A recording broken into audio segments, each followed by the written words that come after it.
ہماری قوم مسلم فجر کی نماز میں صرف 2% مسجدوں میں آتی ہے۔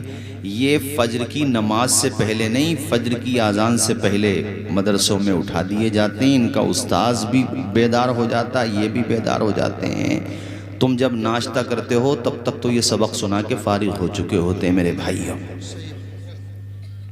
کتنی مشقت اور محنت کے بعد کوئی طالب علم حافظ قرآن بنتا ہے۔ ایک ایک آیت کو 10 مرتبہ۔ بہت اچھا کسی کا ذہن ہے، مگر ایسے لوگ کم ہوتے ہیں جن کا ذہن بہت اچھا ہوتا ہے، میڈیم ذہن کے لوگ زیادہ ہوتے ہیں۔ ان کو بھی 1 سال تو ایکسٹرا رکھنا پڑتا ہے، ٹوٹل 4 یا 5 سال کمپلیٹ لگانا پڑتے ہیں، تب جا کر کے وہ مصلی پہ قرآن سناتا ہے۔ اور پہلی محراب میں اگر 5 یا 6 متشابہ لگ جائیں تو باہر آ کے 4-5 لوگ جنہیں نماز جنازہ یاد نہیں ہوگی، اور وہ جو نماز پڑھ کے آئے ہیں وہ بھی اگر کسی حافظ قرآن کو عالم کو سنا دیں تو کئی متشابہ لگیں اس میں، وہ باہر آ کے کہتے ہیں یار کچا سا نکل گیا حافظ جی کا۔ تو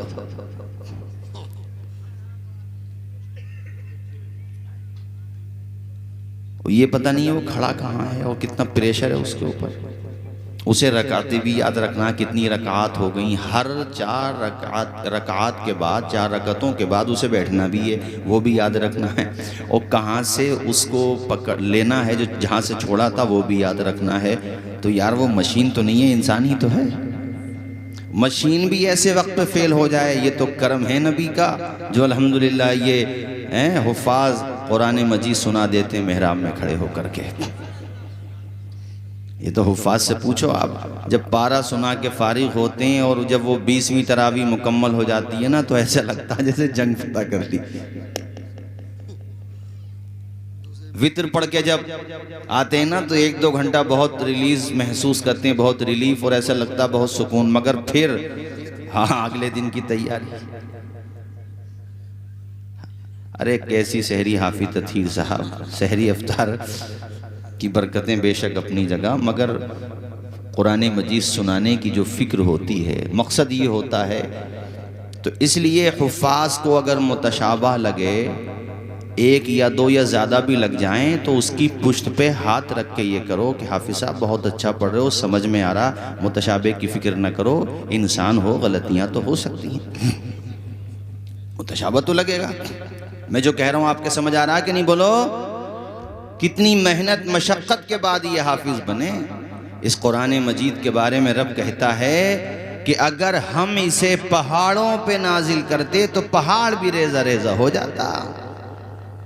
یہ قرآن مجید مگر سینہ مصطفیٰ پہ نازل ہوا قرآن، اور پیارے نبی کی محبت کے صدقے میں، آپ کے امتی ہونے کی وجہ سے، آپ کی نگاہ نبوت کے فیضان سے، خدا کے خاد فضل کے شامل حال ہونے کی وجہ سے، ہمارے پیارے نبی کی امتیوں میں 10 سال، بعض دفعہ تو 12 سال، اور اگر کتابوں کو آپ کھنگال کے دیکھو تو کتنے تو ہمیں تاریخ میں ایسے ملتے ہیں کہ وہ 8 سال میں، 7 سال میں، 9 سال میں، 10 سال میں حافظ قرآن بن چکے تھے میرے بھائیوں۔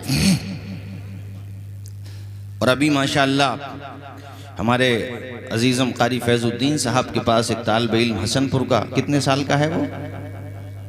ارے تو 11 سال کا، مگر 5 مہینے 10 دن میں حافظ قرآن بن گیا ماشاءاللہ۔ نہیں بولو گے زور سے سبحان اللہ؟ اس سے ایمان مضبوط ہوتا ہے۔ یہ جو دنیا سوچتی ہے نا مٹ جائے گا قرآن، ختم ہو جائے گا، قرآن نہ ہمارا محتاج نہ آپ کا محتاج۔ قرآن کو بچانے والی ذات، محفوظ رکھنے والی ذات وہ ہے جو لم یزل ہے، جسے کبھی فنا نہیں ہونا ہے، وہ باقی رکھے گی۔ وہ اپنے اسلام کو یتیم نہیں ہے، اللہ تعالیٰ اپنے دین کے محافظوں کو پیدا فرماتا رہے گا۔ بتاؤ 5 مہینے 10 دن میں حافظ، اور اعلیٰ حضرت تو 1 مہینے میں حافظ قرآن ہو گئے تھے، 1 مہینے میں۔ میں نے ابھی چونکہ اچانک یہ موضوع بن گیا، پچھلے سال میں نے بتایا تھا کتنے علماء گزرے ہیں، کتنے ہمارے اکابر گزرے ہیں جنہوں نے بہت، علامہ فضل حق خیر آبادی نے بہت کم وقت میں قرآن مجید کا حافظہ کر لیا تھا، بہت کم وقت میں۔ بہت علماء کرام ملتے ہیں ہم جب پڑھتے ہیں سیرت کی کتابیں، جنہوں نے بہت کم وقت میں قرآن مجید کا حافظہ کر لیا تھا۔ اور کیسے کیسے مضبوط حافظ ہیں، کتنے حفاظ ہیں الحمدللہ کہ الحمد سے لے کر والناس تک قرآن مجید ایک نشست میں سنانے کا حوصلہ رکھتے ہیں۔ ایسے تو ہمارے سنبل میں بھی ہیں، الحمدللہ ہمارے اسٹیج پہ بھی ہیں کہ وہ ذرا سی توجہ دیں، محنت دیں ایک نشست میں۔ ان سے بڑھ کے کوئی دھنی ہو سکتا ہے قسمت کا؟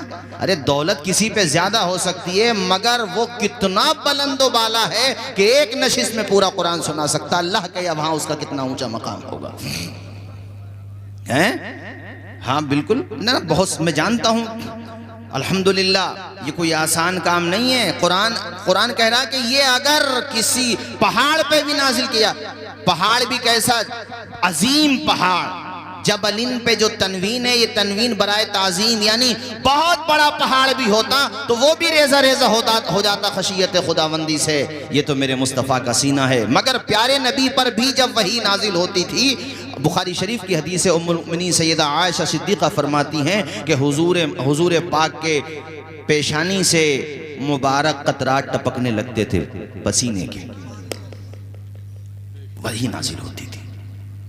ارے تم نے قدر ہی کہاں کی ہے، تم سے مراد ہم سب، کہ اللہ کا کتنا بڑا انعام ہے کہ اس نے تمہیں جو کتاب دی وہ کتابوں میں افضل، آپ جس نبی کی امت میں پیدا ہوئے وہ نبی سارے نبیوں میں افضل، اور آپ جس امت کا حصہ بنے ہو وہ امت ساری امتوں میں افضل۔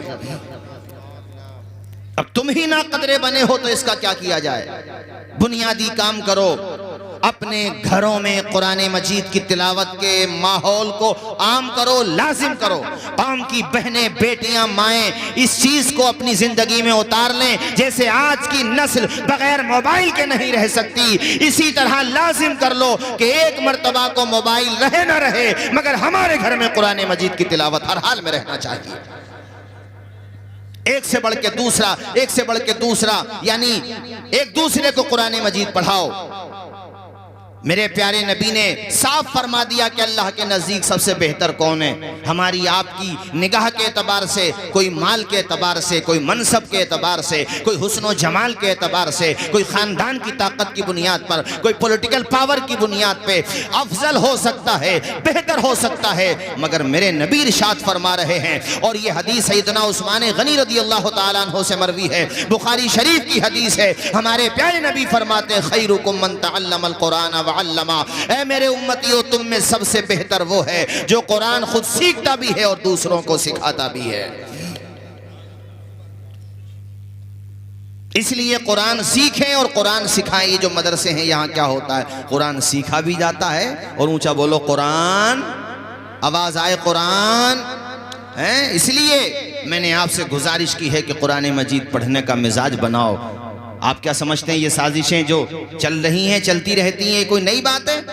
جب حضور پاک کے سوالات کا اور آپ کے چیلنجز کا ان کے پاس کوئی جواب نہیں تھا، دشمنان دین کے پاس، چونکہ قرآن بار بار چیلنج کرتا تھا، وہ کہتے تھے کہ یہ محمد صلی اللہ علیہ وسلم تو اپنی طرف سے کہی ہوئی باتوں کو خدا کی طرف منسوب کر دیتے ہیں۔ تو قرآن نے کہا اگر ایسی بات ہے تم بھی انسان ہو تو لے آؤ قرآن کی طرح آیتیں بنا کر کے، تم بھی انسان ہو۔ تو انہوں نے باضابطہ کوشش کر کے ایک بہت ہی اس زمانے کے ان کے بڑے عالم جو بہترین اپنے دور کا بزلہ سنج شاعر تھا، فی البدی اشعار کہہ دیا کرتا تھا، نپے تلے انداز میں اپنا معافی ضمیر ادا کر دیا کرتا تھا، بڑا غضب کا وہ شاعر تھا، حاضر دماغ بھی تھا، فصاحت و بلاغت کی نبض پکڑ کے وہ شاعری کیا کرتا تھا۔ اس کا نام عبداللہ ابن مقفع بتایا جاتا ہے۔ اس کو انہوں نے تیار کیا تھا اور کہا تھا کہ ہم چاہتے ہیں تم مسلمانوں کے پیغمبر سے مناظرہ کرو، ان سے جا کر کے بات چیت کرو، ہم یہ چاہتے ہیں کہ تم ان کے چیلنج کا عملی جواب دو۔ عبداللہ ابن مقفع ابھی تک حالات سے واقف نہیں تھا، اس کو ٹرینڈ کیا گیا، تیار کیا گیا۔ عبداللہ ابن مقفع آگے جا رہا تھا اور مکہ کے تمام بڑے بڑے سردار اس کے پیچھے پیچھے جا رہے تھے، وہ آگے بڑھتا جا رہا تھا۔ اس نے راستے میں گزرتے ہوئے مسلمانوں کے ایک ذرا سے بچے کی زبان پہ قرآن کی ایک آیت کو سن لیا تھا، وہیں پہ کھڑے ہو کر کے اس بچے سے کہتا ہے ماذا تقرؤ، اے بچے تو پڑھ کیا رہا ہے؟ اس بچے نے کہا انا اقرأ القرآن، میں قرآن پڑھ رہا ہوں۔ اپنے ساتھ کے لوگوں سے کہا واپس ہو کر کے چلو، یہ آیت سن کے مجھے اندازہ ہو گیا ہے کہ محمد کا جواب میں اکیلا کیا، سارے عرب کے فصحاء کو بلا لو، بلغاء کو بلا لو، ساری دنیا کے پڑھے لکھوں کو بلا لو، محمد کا جواب مل کر کے بھی سب لوگ نہیں دے سکتے ہیں۔ امام احمد رضا بریلی کی سرزمین سے پکارتے ہیں، تیرے آگے یوں ہیں دبے لچے فصحاء عرب کے بڑے بڑے، کوئی جانے منہ میں زباں نہیں بلکہ جسم میں جان ہے۔ سبحان اللہ۔ نعرہ تکبیر، نعرہ رسالت، علماء اہل سنت، نعرہ تکبیر، نعرہ رسالت۔ ایک بوڑھا شاعر تھا اور بہت بڑا ادیب تھا وہ، اس نے بہت ریسرچ کیا اپنے طور پہ، ریسرچ کا مطلب اس نے کافی تلاش کیا کہ کچھ ایسا ملے جس سے میں قرآن پہ اعتراض کروں، تو اسے 3 الفاظ ملے، کبارہ، حضون اور اجابہ۔ یہ 3 الفاظ مطلب وہ یہ سمجھتا تھا کہ یہ الفاظ ایسے ہیں جو قرآن میں نہیں ہونے چاہیے، خدا کے کلام میں ایسے الفاظ، اس کے دماغ میں یہ تھا کہ قرآن مجید میں ایسے الفاظ کیوں ہیں، حضون، اجابہ اور کبارہ۔ وہ یہ سوچتا تھا کہ یہ فصاحت کے معیار سے گرے ہوئے ہیں، مطلب یہ وہ الفاظ ہیں جو سطحی ہیں، اس نے یہ سوچا، اور وہ حضور کے پاس گیا مناظرہ کرنے۔ میرے آقا قرآن مجید کی تلاوت کر رہے تھے، جب وہ آیا تو آپ خاموش ہو گئے، کہا کیسے آنا ہوا؟ ایسے ایسے آیا ہوں اور یہ 3 الفاظ لے کر کے آیا ہوں میں، مجھے بتائیے کہ یہ اگر خدا کا کلام ہوتا تو یہ 3 الفاظ اس قرآن میں کیسے ہیں؟ حضون کا مطلب ہوتا ہے جس کا مذاق بنایا گیا، عجابن بہت عجیب چیز، کبارن بہت بوڑھا۔ تو وہ حضور پاک نے کیسا جواب دیا؟ ارے میرے حضور سے مناظرہ کرنے آیا تھا، حضور نے فرمایا بیٹھ جاؤ، بیٹھ گیا، کچھ دیر بیٹھا، حضور نے فرمایا کھڑے ہو جاؤ، کھڑا ہو گیا، کہا سامنے بیٹھو، سامنے آ کے بیٹھ گیا، حضور نے کہا چلو کھڑے ہو جاؤ، ادھر بیٹھو۔ جب 2-3 دفعہ حضور نے ایسے کہا تو کہتا ہے اتتخذونی حضوا، کیا آپ میرا مذاق اڑا رہے ہیں؟ انا شیخ کبارا، میں بہت بوڑھا ہوں، ھذا شیء عجاب، یہ تو بڑی عجیب بات ہے۔ جن 3 ورڈ پہ خود اعتراض کر رہا تھا، میرے نبی نے اس کی زبان سے نکلوا کر کے دکھا دیا۔ سبحان اللہ، سبحان اللہ۔ ارے بات سمجھ میں نہیں آئی؟ مطلب جن 3 ورڈ پہ اس کو آبجیکشن تھا، حضور نے اس کی زبان سے، حضور نے کہا کیا کہا تم نے؟ تو اب وہ غور کیے بغیر پھر کہتا اتتخذونی حضوا، حضوا پہ اعتراض کر رہا تھا اور خود ہی کہہ رہا اتتخذنی حضوا، آپ میرا مذاق اڑا رہے ہیں، آپ میری انسلٹ کر رہے ہیں۔ انا شیخ کبارا، میں تو بہت بوڑھا ہوں، ھذا شیء عجاب، یہ تو بڑی عجیب بات ہے، کبھی ادھر بٹھاتے ہیں کبھی ادھر بٹھاتے ہیں۔ حضور نے کہا یہ 3 ورڈ اگر فصاحت سے گرے ہوئے ہیں اور تو اپنے آپ کو بہت بڑا تعلیم یافتہ فصیح سمجھتا ہے تو تو ان الفاظ کو کیوں ادا کر رہا ہے؟ ایسا تماچا رسید کیا میرے آقا نے، آیا مناظرہ کرنے تھا مگر منہ لٹکائے ہوئے واپس جا رہا تھا، اسلام کی فتح کا پرچم لہرا رہا تھا، قرآن مجید کی فصاحت کا پرچم لہرا رہا تھا۔ اسی لیے میں نے بہت دفعہ یہ اشعار پڑھے، آج پھر پڑھتا ہوں میرے بھائیوں، کہ پلٹ کے مصطفیٰ کی چوکھٹ پہ آ جاؤ، اپنے گھروں میں قرآن مجید کی تلاوت کا ماحول بناؤ، اپنے بچوں کو قرآن بناؤ، بے شک انہیں ماڈرن ایجوکیشن سے مالا مال کرو، بے شک انہیں ڈاکٹر، انجینئر، پائلٹ، ایڈوکیٹ بناؤ۔ تمام شعبہ جات میں ہمارے افراد کو جانے کی بے شک ضرورت ہے، مگر ان سب چیزوں کے ساتھ ساتھ یا پہلے انہیں قرآن عظیم کی دولت سے مالا مال کر دو، اور بتا دو دنیا والوں کو کہ حق کا پیغام مٹ نہیں سکتا، ذرا اونچا بولیں کہ حق کا پیغام مٹ نہیں سکتا، دین کا نام مٹ نہیں سکتا، ساری دنیا ہو ایک طرف پھر بھی، ساری دنیا ہو ایک طرف پھر بھی میرا قرآن مٹ نہیں سکتا۔ میرے بھائیوں، کبھی اپنی زبان پہ یہ الفاظ نہ لایا کرو کہ ہم بڑے پریشان ہیں، بڑے بد نصیب ہیں۔ جس کے پاس ایمان جیسی دولت، جس کے پاس قرآن جیسی عظیم کتاب، وہ بد نصیب کیسے ہو سکتا ہے؟ دنیا کا کیا ہے، چند دنوں کی ہے، گزر کے چلی جائے گی، آپ کو آخرت میں جانا ہے۔ مگر مبارک باد ہیں وہ لوگ جو دنیا میں رہے تب بھی قرآن کے ساتھ رہے، جب دنیا سے گئے تب بھی قرآن مجید کی تلاوت کرتے ہوئے چلے گئے۔ سبحان اللہ۔ قرآن مجید کی تلاوت پتہ کتنی عظیم دولت ہے؟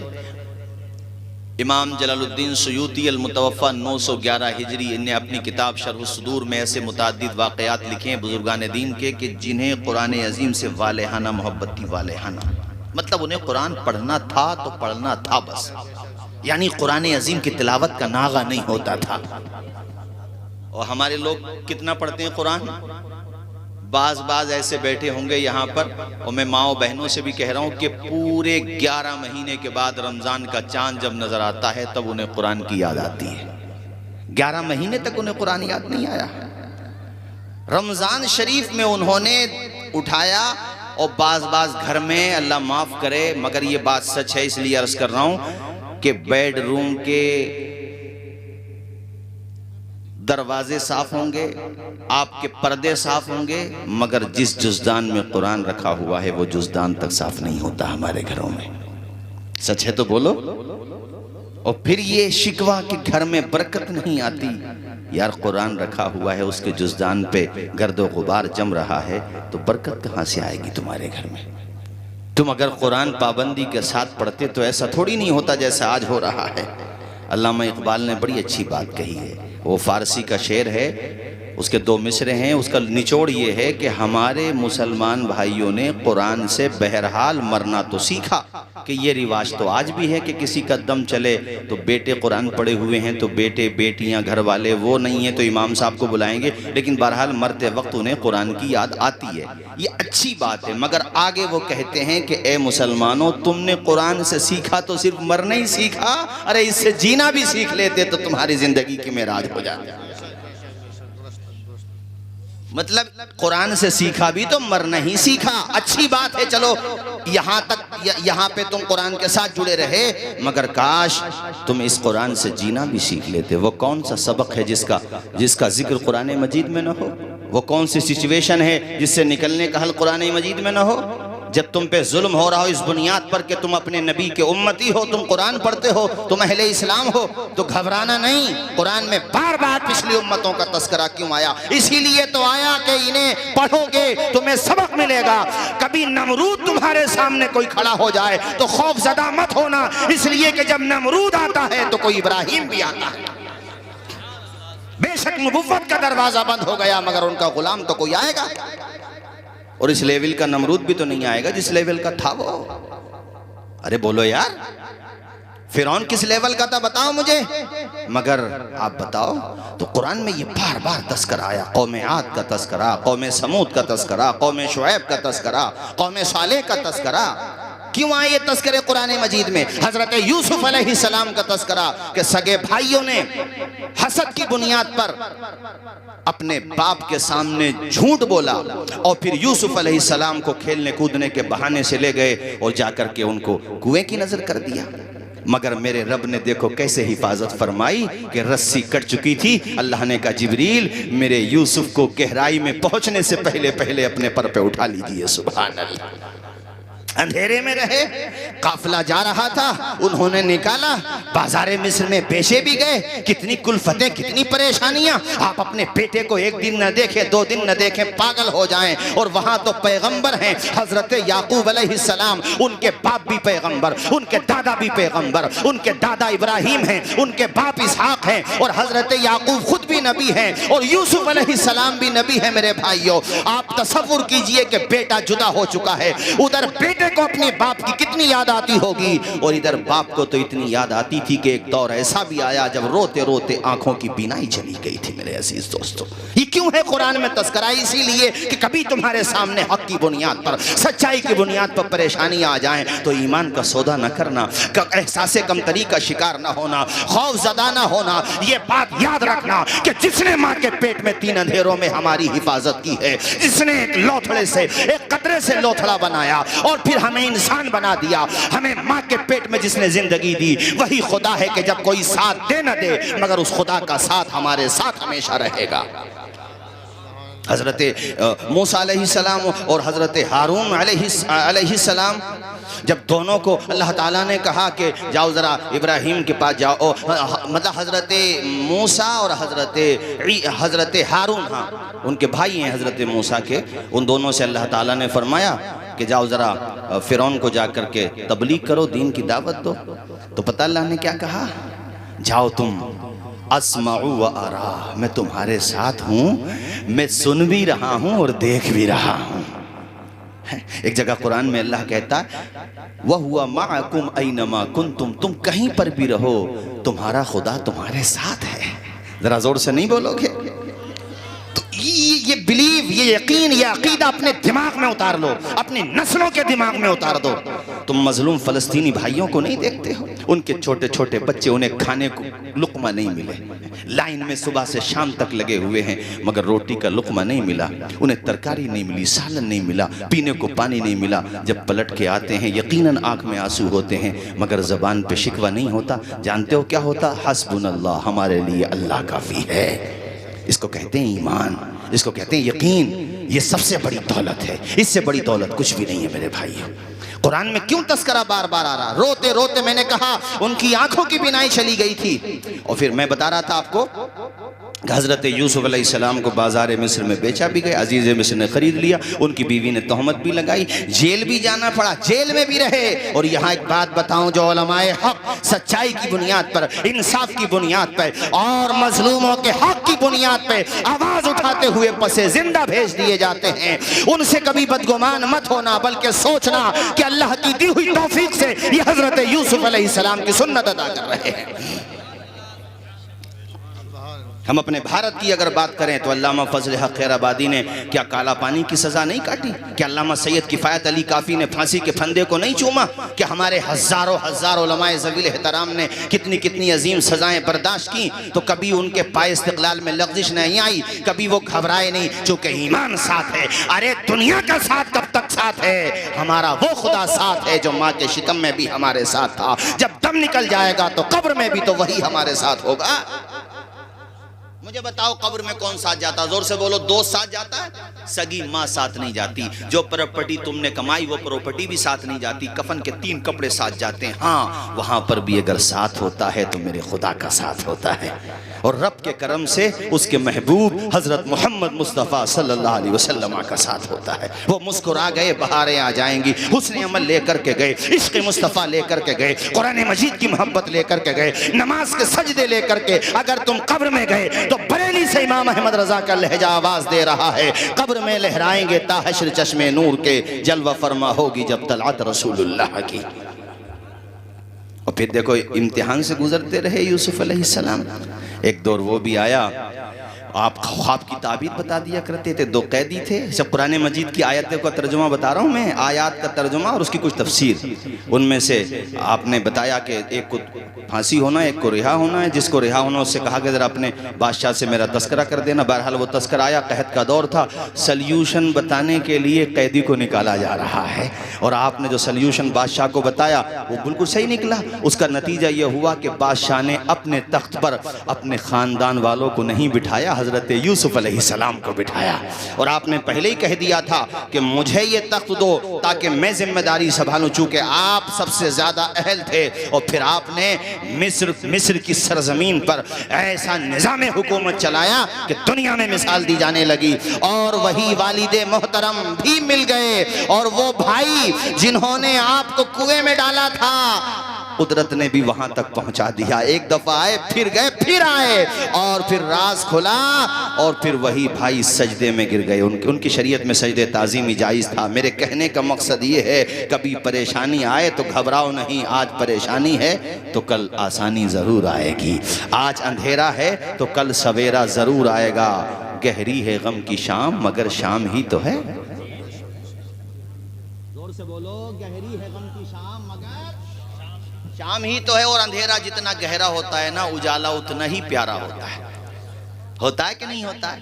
تو اجالے کی طرف لانے کے لیے سب سے پہلا اسٹیپ، سب سے پہلا قدم یہ ہے کہ تم قرآن مجید کی طرف آ جاؤ، حضور کی محبت کی طرف آ جاؤ۔ صرف نعرے بازی نہیں، نعرے اپنی جگہ ہیں بے شک، عملی طور پہ آ جاؤ۔ اپنی آنے والی نسلوں کے دماغ میں، دماغ میں یہ بات بٹھا دو کہ محمد سے وفا تو نے تو ہم تیرے ہیں، یہ جہاں چیز ہے کیا لوح و قلم تیرے ہیں۔ یہ بات بٹھا دو ان کے ذہن و دماغ میں. انہیں پیارے نبی کی محبت کا جام پلا دو اپنی نسلوں کو. انہیں قرآن مجید پڑھاؤ. فلسطین میں نہیں دیکھتے ہو تم رہنے کو مکان تک نہیں ہے, وہ ایسی جیسے آپ کے جلسے کا یہ شامیانہ ہے, ایسے ان کے خیمے سے بنے ہوئے ہیں. ان لوگوں نے انہی خیموں میں تعلیم شروع کر دی. ارے بولو, اونچا بولو. سبحان اللہ. اور سب سے زیادہ حفاظ اگر کہیں پر بنتے ہیں نا بیٹیاں اور بیٹے, تو وہ اسی سرزمین پہ بنتے ہیں. وہ ایک دوسرے کو حافظ بنا رہے ہیں, پڑھا رہے ہیں, تعلیم کو ختم نہیں ہونے دیا. یہ میں آپ سے بھی کہہ رہا ہوں کہ یہ جھگڑے, آپس کے اختلافات ہیں کہ میری ناک اونچی اور فلاں کی ناک نیچی, یہ سب ختم کرو. پیسہ جو ہے اس کو محفوظ رکھو, جہاں خرچ کرنا چاہیے وہاں خرچ کرو.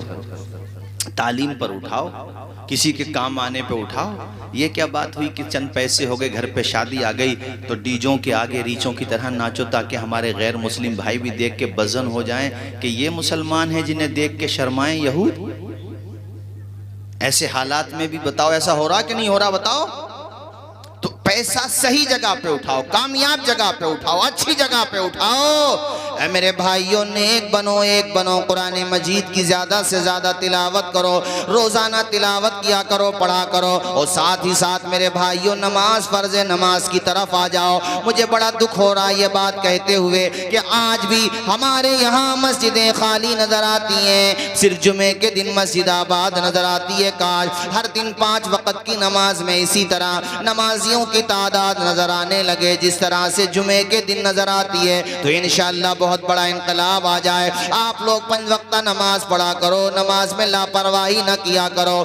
اپنے دل کا رشتہ اپنے رب سے مضبوط کرو. نماز پڑھنے سے, قرآن پڑھنے سے, کار خیر میں حصہ لینے سے اللہ تعالیٰ سے رشتہ مضبوط ہوتا ہے. اللہ تعالیٰ کی طرف دل جب راجع ہو جاتا ہے, اللہ کی بارگاہ میں رونے لگتا ہے دل اور آنکھیں, تو انشاءاللہ بہت بڑا انقلاب آ جاتا ہے. میرے بھائیوں, نور خضرا سے دل جگمگا لیجئے, نور خضرا سے دل جگمگا لیجئے, اپنا سینہ مدینہ بنا لیجئے, اپنا سینہ مدینہ بنا لیجئے. تیرے دل پہ ہوتا ری اداسی اگئے, تیرے دل پہ ہوتا ری اداسی اگئے, نعت صلی اللہ گنگنا لیجئے, نعت صلی اللہ گنگنا لیجئے. تیرے دل پہ ہوتا ری اداسی اگئے, تیرے دل پہ ہوتا ری اداسی اگئے, نعت صلی اللہ گنگنا لیجئے. جو بھی دیکھے وہ شیطان نبی کا کہے, جو بھی دیکھے وہ جو بھی دیکھے, تمہارا پہچان یہ ہو کہ غلام مصطفیٰ ہے. 2% ہیں قاری مرغوب صاحب سکھ لوگ, صرف 2%, مگر کسی سکھ کو دیکھا تم نے اس کے سر سے پگڑی اتر جاتی ہو؟ دیکھا اپنے اسٹیٹس کے ساتھ, اپنے تشخص کے ساتھ اور ڈگنیٹی اور اپنی شناخت کے ساتھ رہنے کا ادھیکار ہمیں ہمارے بھارت کا سنویدھان دیتا ہے. آپ خود نہیں لے رہے ہیں تو کوئی کیا کرے؟ 2% سکھ سمودائے کے لوگ, نہ پگڑی اترتی ہے نہ داڑھی کٹتی ہے. اب تم اپنے آپ کو دیکھ لو, 18 یا 20%, اور اس 18-20% میں اپنے آپ کو دیکھو کہ تم نے اپنے آپ کو اور اپنے تشخص کو کہاں تک بچایا اور کہاں تک قربان کر دیا. آذان کی وقت میں جب خود مسلموں میں مسجدوں کی آذان کا احترام نہیں ہوگا تو دوسرا احترام کرے گا قاری صاحب؟ آذان کے وقت میں جب خود ہمارے وہاں ڈی جے بجائے جائیں گے تو کوئی دوسرا کیا ادب کرے گا؟ دوسروں کو کہنے سے پہلے اپنے آپ کو بھی تو دیکھو. صرف 2%, مگر دیکھو پہچان, تشخص بچا کے رکھا انہوں نے. بولو ویلیو ہے ان کی, اونچا بولو.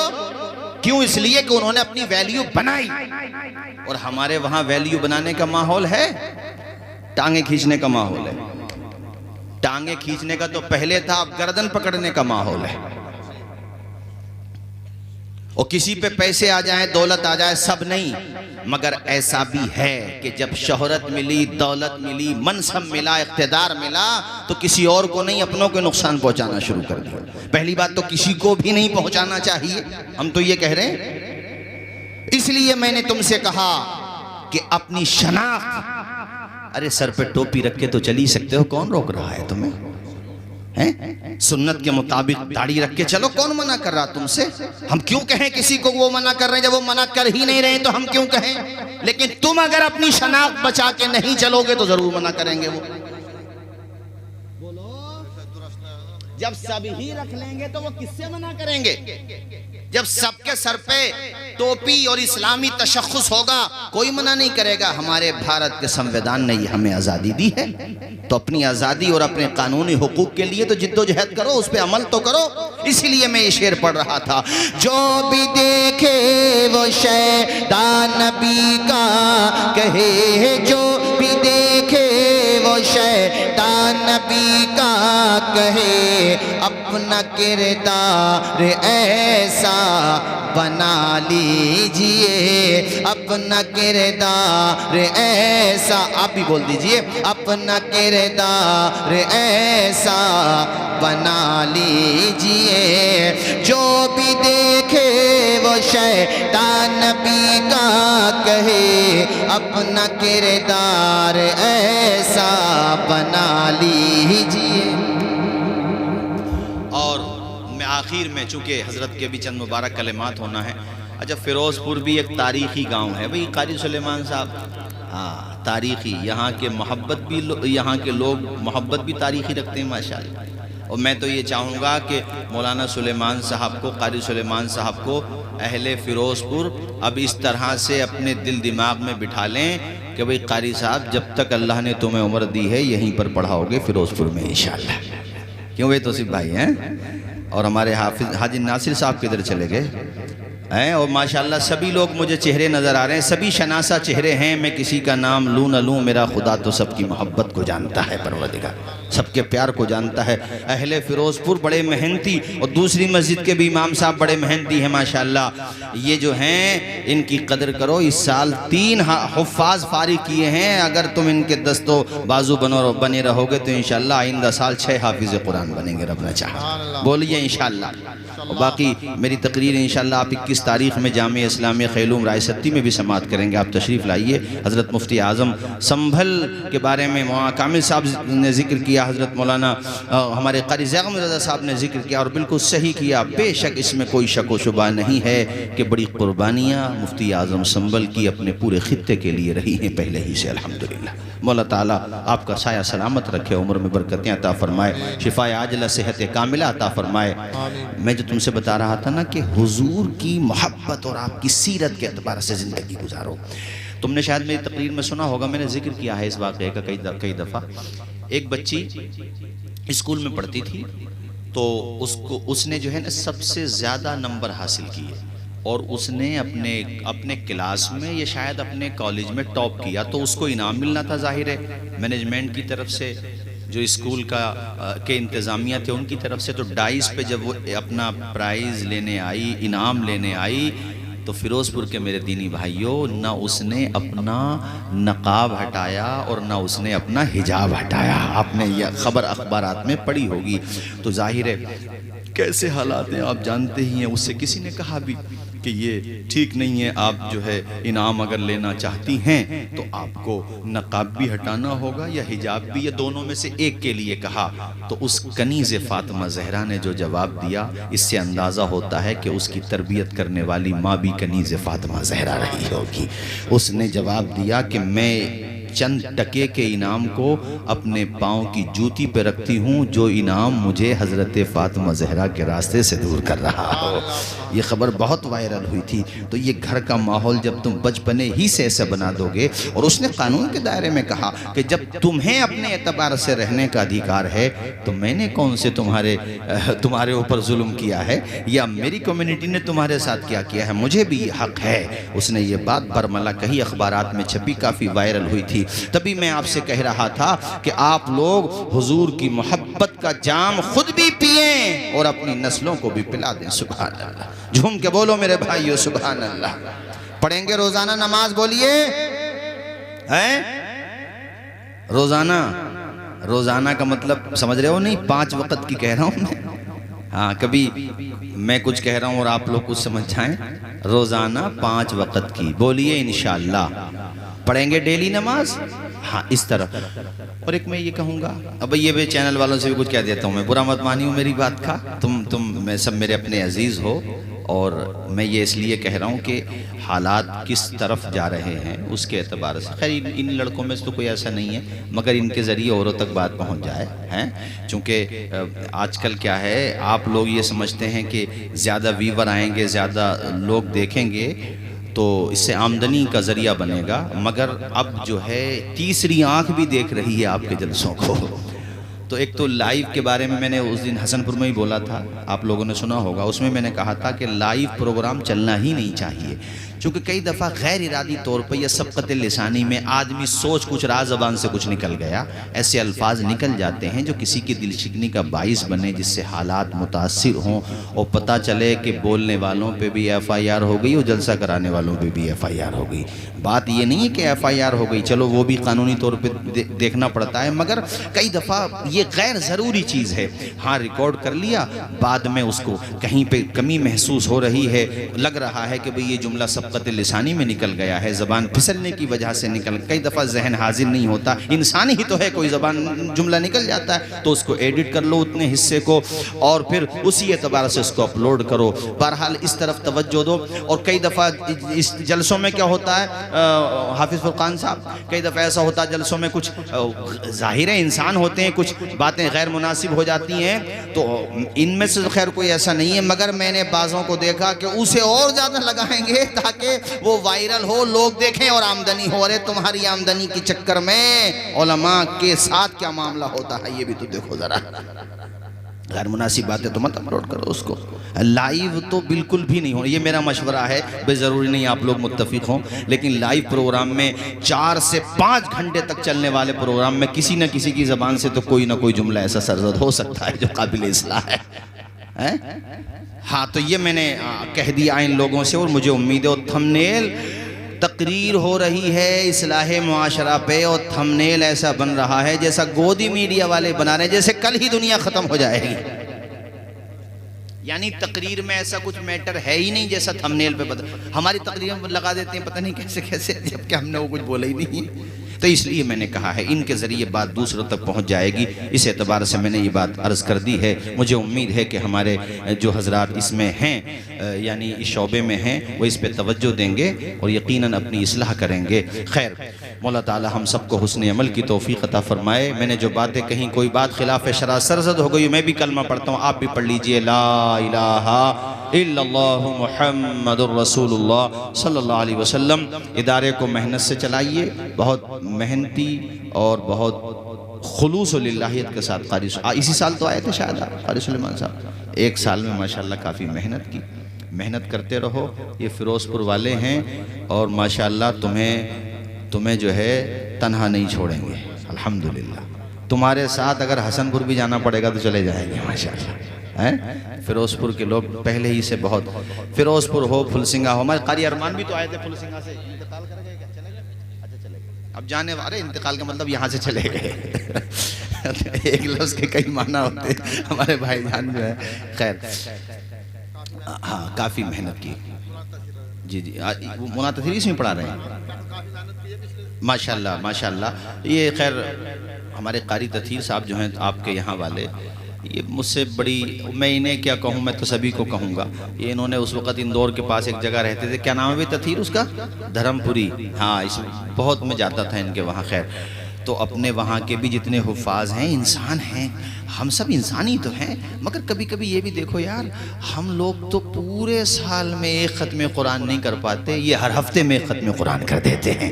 کبھی کبھی یہ بھی تو سوچو کہ ہم جو کام کر رہے ہیں اس سے دنیا آباد ہو رہی ہے, یہ جو کر رہے ہیں اس کا صلہ تو رب دینے والا ہے, کس نیت سے کر رہے ہیں یہ تو اللہ بہتر جانے, مگر یہ جو کام کر رہے ہیں اس سے نسلیں آباد ہو رہی ہیں, اس سے قرآن منتقل ہو رہا ہے, سینوں میں ایک دوسرے کے جا رہا ہے ان کے کام کی وجہ سے. آپ کیا سوچتے ہیں یہ علماء، یہ ائمہ، یہ حفاظ و قراء الگ سے کاروبار نہیں کر سکتے؟ کیا ان کے پاس دل دماغ نہیں ہے؟ کیا یہ محنت کر کے پیسہ نہیں کما سکتے؟ مگر آخر میں پھر یہی سوچتے ہیں یار ہم نے بھی اگر یہ سلسلہ چھوڑ دیا تو قرآن عظیم کی یہ دولت سب کے گھروں تک پہنچائے گا کون؟ اللہ نے ہمیں یہ توفیق دی ہے تو ہمیں یہ کام کرنا چاہیے، ورنہ جس کے منہ میں جو آتا ہے سب سے کمزور گردن مدرس کی اور امام کی تو ہوتی ہے، جس کا اپنے گھر میں اللہ کی قسم بالکل ہولڈ نہ ہو، بالکل ذرہ برابر ہولڈ نہ ہو، جسے ناشتہ وقت پہ نہ ملے، کھانا وقت پہ نہ ملے، اما سونے کو بسترا وقت پہ نہ ملے، وہ جا کر کے امام صاحب کو کہتا ہے مولانا سمر سیبل چلانا بھول گئے؟ تو تم ہی بٹن دبا دو، اس میں کیا ہے؟ سب نہیں، کبھی آپ سوچو، میں آپ کے اوپر تھوڑی کہہ رہا ہوں یار آپ تو ایسے نہیں ہیں، مگر ہر جگہ ایک دو پیس ضرور ہوگا ایسا۔ حاجی ناظر صاحب ایک دو بیچارہ پر وقتہ اس میں کیا کہوں، ایک دو بدھی جیوی ضرور ہوگا، وہ اس کی اس بات پہ نظر ہوگی کہ یار مولانا صاحب کے پچھلے جمعے کو کپڑے دوسرے تھے، اس جمعے کو دوسرے ہیں۔ ارے مولانا صاحب نے موٹر سائیکل بھی خرید لی، ارے مولانا صاحب نے کار بھی خرید لی، ارے تو دعا کرو اللہ کرے ہیلی کاپٹر خریدے تاکہ وہ بھی اپنے بچوں کو پڑھائیں جو یہ سوچ کے نہیں پڑھاتے کہ اس لائن میں رکھا کیا ہے، انہیں بھی یہ لگے کہ اسی لائن میں تو سب کچھ ہے، دنیا بھی آباد ہے اور اللہ کے کرم سے ان کی آخرت بھی آباد ہے۔ سبحان اللہ سبحان اللہ۔ صبح مولانا غلام نبی صاحب، میں تو مشورہ دیتا ہوں، میں نے تو ابھی 4-5 روز پہلے ایک جگہ پروگرام تک کمیٹی والے بیٹھے تھے اور ہینڈ ٹو ہینڈ اثر ہوا، انہوں نے 5-6 ممبر کھڑے ہو گئے، بولے حضرت ہمارے، میں نے کہا تنخواہیں امام کی 10-12 پہ رہنے دو گے؟ اب 20-25 ہونی چاہیے۔ تھوڑی دیر تو انہیں ایسا لگا مولانا یار 10 سے 20 پہ کو لے گئے، یہاں 6 سے 10 پہ کو آنے میں 10 سال لگ گئے، اور یہ ایک دم سے، میں نے کہا اس لیے بعض لوگ اپنے بچوں کو اس لیے حافظ قرآن نہیں بناتے کہ اس لائن میں رکھا کیا ہے، کتنی تنخواہ ملے گی، کیا ہوگا جب تم 25-30 ہزار پورے محلے بستی کے لیے، بتائیے مفتی اعظم سنبھل ہمارے حضرت، بتائیے کہ مشکل ہے پوری بستی کے لیے 25-30 ہزار تو مشکل ہے، بتاؤ جب 25-30 ہزار آپ تنخواہ دو گے نا تو لوگوں کی مینٹلیٹی چینج ہو جائے گی، ان کا ذہن اپنے آپ چینج ہو جائے گا۔ کون کہتا ہے اس لائن میں کچھ نہیں رکھا ہے؟ ارے 25,000 روپے ان کے مقتدی تحفے میں دے رہے ہیں اور الحمدللہ ہمارا بیٹا وہاں قرآن مجید سن بھی رہا ہے اور دوسروں کو سنا بھی رہا ہے۔ میں جو 25,000 کی بات کروں گا، آج کے مہنگائی کے زمانے 15,000 روپے تو گھر کے خرچے چلانے کے لیے ہونے چاہیے۔ کیوں بتا بولو، اسے اتباع پوری بستی کے لیے کچھ بھاری نہیں ہوتا۔ اور میں یہ سمجھتا ہوں 90+9 لوگ یہ چاہتے ہیں کہ اماموں کی تنخواہیں بڑھیں، مگر بربادی گلستان کو ایک الو کافی ہوتا ہے۔ سمجھ میں آ گئی بھئی؟ ہماری بات پہ توجہ دو، تمہارے گھر پہ بچہ پیدا ہوا رات میں 3 بجے 2 بجے سردی کی رات جنوری پڑ رہا ہے کوہرا، تو سکندر پور سے مولانا توصیف رضا نہیں آئیں گے کان میں اذان دینے، صدیرن پور سے مولانا کامل صاحب، حافظ فرقان صاحب، یا حیبت پور سے مولانا شوکت صاحب، مولانا عالمگیر صاحب، الجامعۃ الاسلام خیلوم رائے ستی سے ہمارے شہر قاضی حضرت مفتی اعظم سنبل نہیں آ پائیں گے شاید رات میں۔ اس وقت بھی اگر کوئی تمہارے گھر پہ تمہارے بچے کے کان میں پیغام توحید اور رسالت دینے کے لیے جائے گا تو وہ تمہارا امام جائے گا رات کے 3 بجے اٹھ کے جا رہا ہے۔ وہ تو اتنی توفیق نہیں ہو سکتی ہے ہمیں کہ امام صاحب آئے ہیں تو 500,000 روپے ان کے ہاتھ پہ رکھ دے خوشی میں؟ ہاں وہ لڈو کیا گڑی رکھ دیتے ہیں بعض جگہ تو یار۔ ہاں بھائی میں نے بھی تو کری ہے، اور گڑ بھی وہ جو بھینسوں کا آواز پہنچ گئی، سمجھ گئے؟ خیر سب لوگ ایسے نہیں ہوتے ہیں، خیر اماموں سے بھی بڑی محبت کرنے والے لوگ ہوتے ہیں، سب تھوڑی نہیں ایسے ہوتے ہیں، سب ایسے ہوں گے تو پھر تو حوصلہ ٹوٹ جائے گا۔ اماموں سے بھی اب مجھے یہ کہنا ہے کہ کوئی تنخواہ دے نہ دے، کوئی تمہارے ساتھ کیسے ہی برتاؤ کرے، مگر تمہارا ریزرویشن رب کے کرم سے جنت میں موجود ہے میرے خدا نے چاہا تو، چونکہ تم قرآن پڑھ رہے ہو رب کی رضا کے لیے، یہ سوچ کر کے کہ ہم اس قرآن کی دولت کو آگے تک پہنچائیں گے، ہم اس قرآن مجید کو بیٹیوں کو بھی پڑھائیں گے، بیٹوں کو بھی پڑھائیں گے، صلہ دینے والی ذات تو میرے رب کی ذات ہے۔ ذرا زور سے بولو نا سبحان اللہ، اور جھوم کے بولو میرے بھائیو سبحان اللہ۔ ہر لفظ کو سینے میں، اشعار تو یاد ہوں گے، آپ بھی پڑھتے رہیں گے تو ذرا اچھا لگے گا، تھوڑی بہت دیر اور بول دیتا ہوں پھر میں ختم کر دیتا ہوں۔ ہر لفظ کو سینے میں بسا لو تو بنے بات، ہر لفظ کو سینے میں بسا لو تو بنے بات، طاقوں میں سجانے کو یہ قرآن نہیں ہے۔ ابھی آپ تقریر ختم کروانا چاہ رہے ہو یا کچھ دیر اور کریں؟ بتائیں ابھی تو بولو ذرا ہاتھ اٹھا کے بول دو ایک مرتبہ. چلو ہاتھ مت اٹھاؤ، سردی پڑ رہی ہے، ایسے ہی بول دو زور سے سبحان اللہ. ہم نے تو سمندر میں بھی رستے ہیں نکالے، ہم نے تو سمندر میں بھی رستے ہیں نکالے، یوں ہم کو مٹانا کوئی آسان نہیں ہے، یوں ہم کو مٹانا کوئی آسان نہیں ہے، آسان نہیں ہے. سامان تجارت میرا ایمان نہیں ہے، سامان تجارت میرا ایمان نہیں ہے، ہر در پہ جھکے سر یہ میری شان نہیں ہے.